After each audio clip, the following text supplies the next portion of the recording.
Kwa hiyo unapitia maumivu ya viungo na mifupa, unahitajika kuisikiliza hii video kwa makini kwa sababu inaweza ikakusaidia.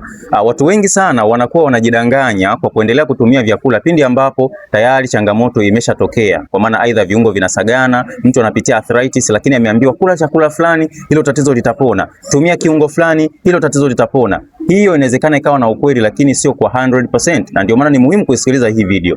Sasa iko hivi, katika vyakula utapata virutubisho katika kiwango tunasema ni dietary intake, maana kile kiwango cha kawaida ambacho kinamtosha mtu asiyekuwa na changamoto. Yaani mtu yote anaweza kutumia na kapata hivyo virutubisho kama sehemu ya kujikinga pia. Lakini ukishakuwa tayari una changamoto, aidha ni arthritis ama osteoporosis, unahitajika kuweza kupata kiwango cha matibabu ambacho hiki tunakiita ni therapeutic dose, yani dozi ambayo inatosha kwa ajili ya matibabu. Na ndio maana tunasema ni lazima utumie dawa, na hizi dawa ziwe ni supplement ambazo zimebeba kiwango cha virutubisho vinavyohitajika katika ile tunasema katika ile extent, kile kiwango ambacho kinahitajika mwilini. Kwa hiyo kama ni mtu ambaye unapitia maumivu ya viungo, magoti yanavimba, magoti yanauma sana, magoti yanasagika, ama sehemu zako za nyonga na mgongo, hakikisha unaanza kutumia tiba ambayo itaenda kusaidia kukuongezea hivyo virutubisho na kuhakikisha ina facilitate mchakato wa uponaji moja kwa moja. Hii ni Max Herbal Clinic. Unaweza kuwasiliana nami kwa namba ambayo unaiona hapo ili niweze kukuongoza kwenye program sahihi ya namna gani ya kuondoa maumivu yako ya viungo na mifupa. Share kwa watu wengine na usiache kufollow